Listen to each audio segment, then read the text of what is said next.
সখী, আরে তুই বল। কি কিছু শুনতে পাচ্ছিস? ভোকাল আরে কিন্তু কমে কই? গেছে। আমি তো কিছু শুনতে পাচ্ছি না।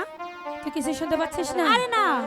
ওই আমার প্রাণ সখী রে, বলো সখী শুনি। ওরে কুঞ্জ বনের ধারে ধারে বাঁশি বাজায় কে? ইস, আমি তো কিছু শুনতে পাচ্ছি না। প্রাণ সখী রে, কুঞ্জ বনের